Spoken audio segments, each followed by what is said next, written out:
Fellow Americans, good morning.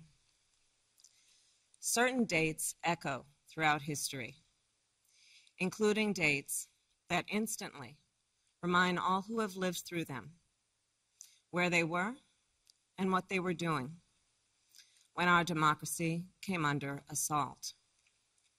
Dates that occupy not only a place on our calendars, but a place in our collective memory. December 7th, 1941, September 11th, 2001, and January 6th, 2021. On that day, I was not only Vice President-elect, I was also a United States Senator. And I was here at the Capitol that morning at a classified hearing with fellow members of the Senate Intelligence Committee. Hours later, the gates of the Capitol were breached. I had left, but my thoughts immediately turned not only to my colleagues, but to my staff, who had been forced to seek refuge in our office, converting filing cabinets into barricades. What the extremists who roamed these halls targeted was not only the lives of elected leaders. What they sought to degrade and destroy was not only a building, hallowed as it is. What they were assaulting were the institutions, the values, the ideals that generations of Americans have marched, picketed, and shed blood to establish and defend. On January 6th, we all saw what our nation would look like if the forces who seek to dismantle our democracy are successful. The lawlessness, the violence, the chaos. What was at stake then and now is the right to have our future decided the way the Constitution prescribes it, by we, the people, all the people. We cannot let our future be decided by those bent on silencing our voices, overturning our votes, and peddling lies and misinformation by some radical faction that may be newly resurgent, but whose roots run old and deep. When I meet with young people, they often ask about the state of our democracy, about January 6th. And what I tell them is January 6th reflects the dual nature of democracy, its fragility and its strength. You see, the strength of democracy is the rule of law. The strength of democracy is the principle that everyone should be treated equally, that elections should be free and fair, that corruption should be given no quarter. The strength of democracy is that it empowers the people.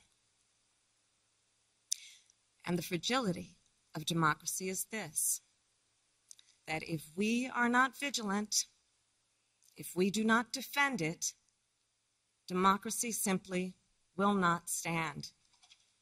It will falter and fail.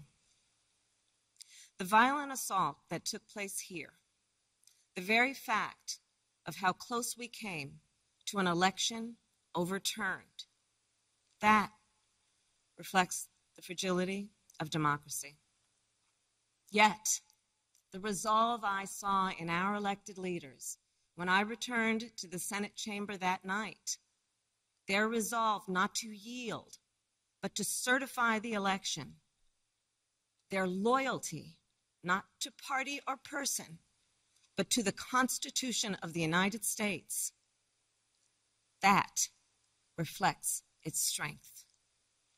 And so, of course, does the heroism of the Capitol Police, the DC Metropolitan Police Department, the National Guard, and other law enforcement officers who answered the call that day, including those who later succumbed to wounds, both visible and invisible.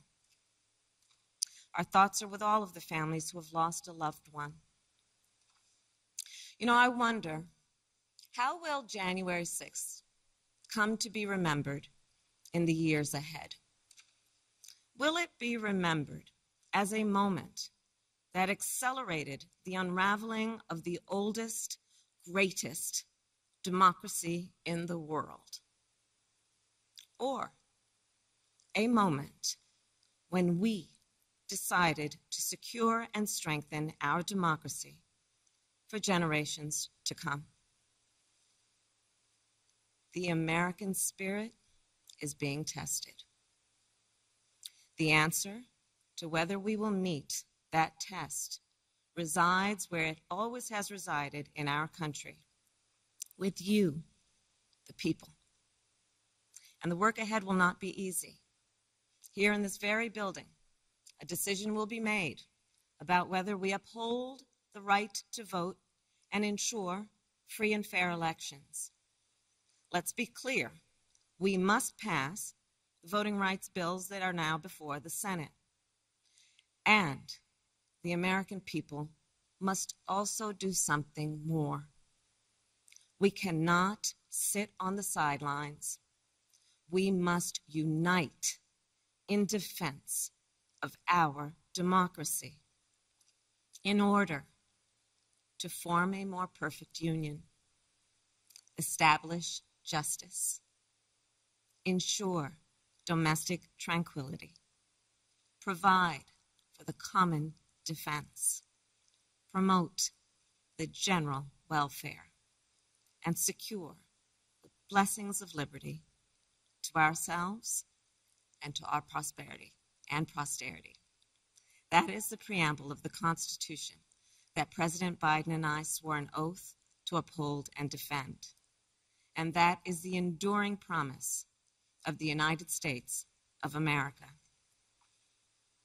My fellow Americans, it is my honor to introduce a public servant with the character and fortitude to meet this moment, a leader whose life's work has been moving our nation toward that more perfect union, President Joe Biden.